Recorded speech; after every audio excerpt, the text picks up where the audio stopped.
आज के टाइम में जो टेक्नोलॉजी है वो बढ़ती ही जा रही है और जिसकी वजह से जो साइबर क्राइम है, जिसको डिजिटल क्राइम भी बोला जाता है, वो भी बढ़ता ही जा रहा है। और आप लोगों ने अपने आसपास ये जरूर देखा होगा कि एक फेक कॉल जो है वो उसको आई है और उसको डिजिटल अरेस्ट करने की धमकी मिली है या फिर उसके अकाउंट से जो है वो पैसे को उड़ा दिया गया है। तो ऐसा ही हुआ बेंगलोर के एक सीनियर सिटीजन के साथ, जिनके अकाउंट से अप्रोक्सीमेटली 2 करोड़ जो है वो गायब कर दिया गया और उनको डिजिटल अरेस्ट भी कर लिया गया। सो फ्रेंड्स, जानेंगे आज की इस वीडियो में क्या है ये केस और आप लोगों को भी क्या क्या ध्यान रखना चाहिए। सो फ्रेंड्स, मैं हूं एडवोकेट मोहित और आप देख रहे हैं हमारा चैनल लीगल अटैक। अगर आपने इस चैनल को अब तक सब्सक्राइब नहीं किया तो चैनल को सब्सक्राइब कर लीजिए, क्योंकि लॉ से रिलेटेड बहुत ही बढ़िया कंटेंट इस चैनल पे आने वाला है। सो फ्रेंड्स, बिना किसी देरी के चलिए वीडियो शुरू करते हैं।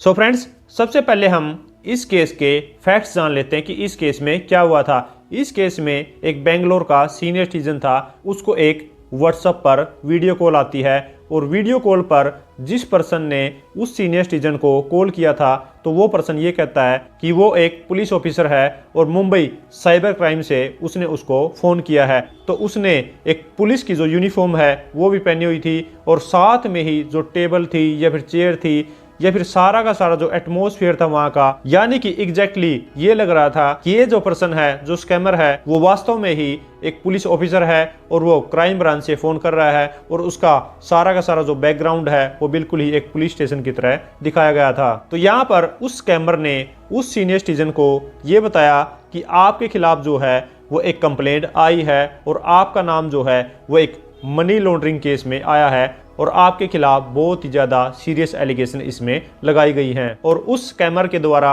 उस सीनियर सिटीजन को ये भी बताया गया कि उन्होंने इस केस के रिगार्डिंग अप्रोक्सीमेटली 250 जो एटीएम कार्ड हैं वो रिकवर कर लिए हैं और उनमें से एक जो एटीएम कार्ड है वो उस सीनियर सिटीजन का भी है और ये भी कहा कि उनका जो कनेक्शन है वो एक बड़े बिजनेसमैन के साथ है, तो इसलिए आपको इस केस में एक्यूज्ड बनाया गया है। तो इसके बाद उस स्कैमर ने सीनियर सिटीजन को ये बोला कि आपको जो है वो अरेस्ट किया जाता है और वो कौन सा अरेस्ट किया जाता है, वो है डिजिटल अरेस्ट। कि आपके रिगार्डिंग जो भी कंप्लेंट आई है तो आपको या तो मुंबई में आना होगा इसकी इन्वेस्टिगेशन के लिए या फिर आपको जो है ऑन वीडियो कॉल अपनी इन्वेस्टिगेशन करानी होगी। तो उनको जो है उनके ही घर में एक नज़रबंद तरीके से रहने के लिए बोल दिया गया और ये कहा कि जो भी हम आपसे इन्वेस्टिगेशन करेंगे या फिर जो भी ये केस है इसके बारे में आप किसी को भी नहीं बताएंगे और आपको इस इन्वेस्टिगेशन में हमारी हेल्प करनी होगी और आपको सारी डिटेल जो है वो भी बतानी होगी। और अगर आप इस इन्वेस्टिगेशन में सपोर्ट नहीं करते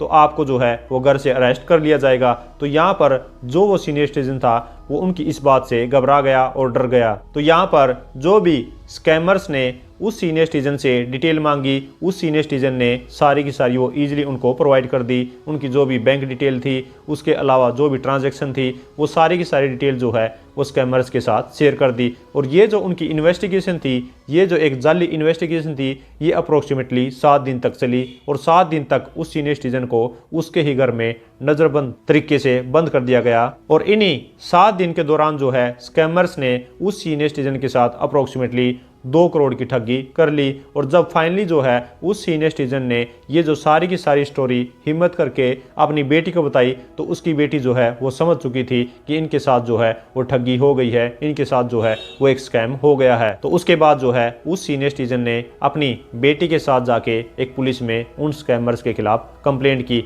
लेकिन इस दौरान जो है वो अप्रोक्सीमेटली उनके साथ 2 करोड़ की ठगी हो चुकी थी। तो अब मैं आपको बता देता हूं कि ये जो फेक कॉल है या फिर जो स्कैम है या फिर जो ठगी है ये आपके साथ भी हो सकती है। तो इनसे बचने के लिए आपको क्या करना होगा? तो सबसे पहली प्रिकॉशन जो है वो आपको ये लेनी है कि जब भी आपको एक संदेहजनक सस्पिशियस कॉल आती है तो उसको आपको नहीं उठाना है। और अगर आप उसको उठा भी लेते हैं तो वो जो भी आपकी बैंक डिटेल मांगते हैं या फिर आपसे OTP मांगते हैं वो आपको बिल्कुल भी नहीं बताना है। और अगर ये जो स्कैमर्स हैं ये आपको डराते हैं कि हम पुलिस में हैं या फिर जज हैं या फिर सीबीआई से हैं, तो किसी भी तरीके से अगर ये आपको डराते हैं तो आपको डरना बिल्कुल भी नहीं है। और इनकी आइडेंटिफिकेशन जो है वो मांगनी है कि इनके पास क्या आईडी कार्ड है या फिर क्या इनका रैंक है या फिर कौन से पुलिस स्टेशन से ये बोल रहे हैं या फिर कौन से डिपार्टमेंट से इन्होंने कॉल की है और इनका बेल्ट नंबर क्या है या फिर किस एरिया से ये बात कर रहे हैं। और साथ में अगर ये कहते हैं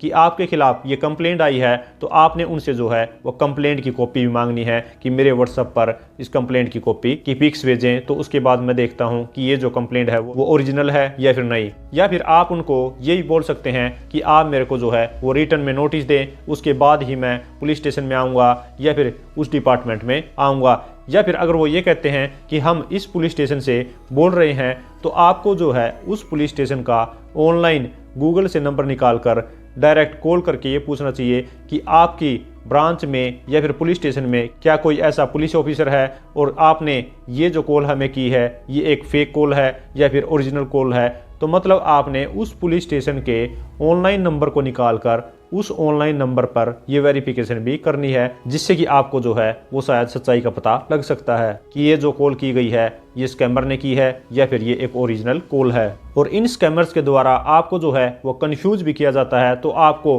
कंफ्यूज बिल्कुल भी नहीं होना है और आपकी जो कॉन्फिडेंशियल डिटेल है वो इनके साथ बिल्कुल भी शेयर नहीं करनी है, क्योंकि जो भी ये धमकी देते हैं आपको डिजिटल अरेस्ट करने की, इस नाम की कोई भी कानून में चीज़ नहीं है और डिजिटल अरेस्ट जो है वो कुछ भी नहीं होता। ये जो आपको डरा के और बहुत ही जल्दबाजी करके आपसे जो है वो डिटेल मांगने की कोशिश करते हैं, तो यहाँ पर अगर आपको कोई भी कॉल आती है और वो आपको डिजिटल अरेस्ट के बारे में बोलता है या फिर आपसे जो है वो जल्दबाजी करता है कि ये डिटेल बताइए, ये करिए, वो करिए, अगर वो कोई भी जल्दबाजी करता है तो इसका मतलब ये है कि वो कोई ना कोई स्कैमर हो सकता है और आपके साथ कोई ना कोई फ्रॉड हो सकता है। तो अब मैं आपको कुछ स्कैम्स भी बता देता हूँ कि कौन कौन से आपको स्कैम्स का ध्यान रखना चाहिए, जिसमें सबसे पहला आता है कि आपको डिजिटल अरेस्ट जो है वो किया जा रहा है। और उसके अलावा ये आता है कि आप जो है अगर इस कंपनी में पैसा लगाते हैं तो आपका पैसा जो है वो कुछ ही दिनों में डबल हो जाएगा। या फिर जो तीसरा स्कैम आता है वो ये भी आता है कि आपके पास जो है वीडियो या फिर कोई पोस्ट भेजी जाएगी और उस पे आपको जो है वो लाइक करने के पैसे मिलेंगे। या फिर आपको ये भी बोला जाता है कि हमने आपके गूगल पे या फिर पेटीएम पर ऑनलाइन आपको जो है वो ज़्यादा पैसा भेज दिया है, तो आप हमारे वापस जो है पैसे को भेज दे। या फिर आपको ये भी बोला जा सकता है कि आज के टाइम में काफ़ी सारी ऑनलाइन अर्निंग ऐप है, तो आप उनको डाउनलोड करें और उन पे अपनी डिटेल को शेयर करें और उनसे आप पैसा कमा सकते हैं। तो इस तरीके के ये सारे के सारे जो हैं वो स्कैम हो सकते हैं, फ्रॉड हो सकते हैं। तो आपको इनमें प्रोसेस करने से पहले ध्यान से इनको देख लेना चाहिए और जांचना परखना चाहिए, जिससे कि आपके साथ कोई भी ऑनलाइन फ्रॉड ना हो सके। सो फ्रेंड्स, आशा करता हूं कि आप लोगों को समझ आ गया होगा कि आपको ऑनलाइन अगर स्कैमर्स की कॉल आती है तो आपको किस तरीके से डील करना है और अपना बचाव किस तरीके से करना है। सो फ्रेंड्स, अगर ये वीडियो आपको अच्छी लगी तो लाइक कीजिए, शेयर कीजिए और अगर आपने इस चैनल को अभी तक सब्सक्राइब नहीं किया तो चैनल को सब्सक्राइब कर लीजिए, क्योंकि लॉ से रिलेटेड बहुत ही बढ़िया कंटेंट इस चैनल पे आने वाला है। सो फ्रेंड्स, इस वीडियो में इतना ही। मिलते नए वीडियो में नए किसी लीगल टॉपिक के साथ, तब तक के लिए thank you so much, bye bye.